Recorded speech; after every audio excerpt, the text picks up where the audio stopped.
وہ مجھے بدلہ یہ دے گا کہ مجھے دوزخ سے بچا لے گا، وہ مجھ پہ رحم کرے گا، میرا رزق بڑھا دے گا، مجھے اولاد نرینہ دے گا، مجھے اچھی رسپیکٹفل جاب دے گا.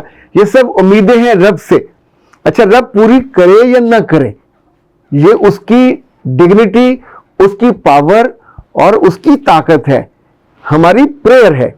ایکسپیکٹیشن میں عام طور پہ بچیاں یہ سوچتی ہیں کہ میں نے اتنا بڑا کام کیا، پڑھ کے دکھایا، MBBS کی ڈگری میں لینے والی ہوں، میری بات کیوں نہیں مانی جا رہی؟ تو آپ کی ایکسپیکٹیشن یہاں پہ جھوٹی ہے. چونکہ جس ماں نے اور باپ نے آپ پہ 1 کروڑ روپیہ لگایا یا اپنی زندگی کا اتنا بڑا آپ کے لیے، ایون لوگ اپنے گھر چھوڑ کے دوسرے شہروں میں آ جاتے ہیں، ملک چھوڑ کے آپ کے لیے وہاں آ جاتے ہیں، تو اگر تو آپ نے وہاں جانے سے پہلے بالکل کلیئرٹی کے ساتھ اپنا رستہ، اپنی منزل، اپنے تعلقات. بہت ساری بچیاں اور بچے میں ایسے جانتا ہوں جنہوں نے 5 سالوں میں لٹرلی آنکھ اٹھا کے کسی دوسرے کو نہیں دیکھا. پر یہ بھی کوئی بہت بیلنسڈ رویہ نہیں ہے. وہاں آپ کو دوست بنانے چاہیے، وہاں آپ کو تعلقات بنانے چاہیے، سوشلائزیشن کرنی چاہیے، پر یہ نہیں کہ آپ ان کے ساتھ فزیکلی تعلقات میں انڈلج ہو جاؤ. یہ آپ کو بیمار کرتی ہے. پھر یہ آپ کو دنیا کے سامنے آپ لیٹ ڈاؤن بھی ہوتے ہیں، اور اس کے بعد آپ کو خود ڈاکٹر بن کے لوگوں کے علاج کرنے کی بجائے اپنا علاج کرانا پڑتا ہے. جگہ جگہ آپ سائیکالوجسٹ کے پاس جاتے ہو، سائیکیٹرسٹ کے پاس جاتے ہو، کسی کی گولی ایسے معاملے میں علاج نہیں کرتی. توقعات ٹوٹنے کا علاج گولیوں میں نہیں ہے، امیدیں ٹوٹنے کا علاج گولیوں میں، ٹیبلٹس میں نہیں ہے. یہ تو اس سے پہلے اس اسپیسیفکیشن میں ہے کہ جو آپ سوچ لیتے ہو. جس ماں نے یا جس باپ نے اپنی بیٹی کو یہ نہیں بتایا کہ میرے بچے تم کو ہم اس لیے پڑھا رہے ہیں کہ تم ہمارا صدقہ جاریہ بنے، ہماری زندگی میں ہماری عزت بنے، ہمارے مرنے کے بعد تمہاری دعاؤں میں ہم ہو. یہ نہ ہو کہ وہ ہاسپٹل پہ ہاسپٹل بناتی جائے اور اس کے بعد یہ کہے کہ میرے پاس ٹائم نہیں ہے نہ دعا کا، مجھے تو آپ نے ڈاکٹر بنایا تھا، میں کیوں دعا کروں، میں آپ کے لیے کیوں فکر مند ہوں، یہ فکر مندی کرنی تھی تو مجھے نہ پڑھاتے. اب سوچئے کہ اگر آپ نے یہ نہ کیا ہو اور بچی آپ کی ذہنی مریض بن جائے تو اس میں قصور اس کا بعد میں ہے، آپ کا پہلے ہے. سو وہ ساری ماں باپ جو اپنی بیٹیوں کو اور بیٹوں کو بھی اعلیٰ تعلیم دلواتے ہیں، ملک میں اچھے تعلیمی اداروں میں بھیجتے ہیں اور باہر بھیجتے ہیں، یہ کام ضرور کر لیا کرے، ورنہ پھر مبشرہ کی طرح آپ سوال مجھے بھیجیں گے کہ اعلیٰ تعلیم کے ساتھ ساتھ اعلیٰ درجے کی ذہنی پریشانیوں نے میری شخصیت کو کھا لیا ہے. یہ PTSD ہے اور اس کا پھر علاج کرانا پڑے گا. یہ علاج لمبا ہو جاتا ہے. یہ جو محبت نہ ملنا یہ المناک حادثے کی طرح ہوتا ہے، کہیں جنسی، کہیں جسمانی، کہیں فزیکل جو ڈس آرڈر ہے یہ پھر آپ کو پریشان کرتا ہے. اور اگر یہ کیفیت 6 ماہ سے لمبی چلی جائے تو پھر یہ ایسا مرض بن جاتا ہے جس کو دور کرنے میں بھی وقت لگتا ہے. اختر عباس کو اجازت دیجیے. السلام علیکم.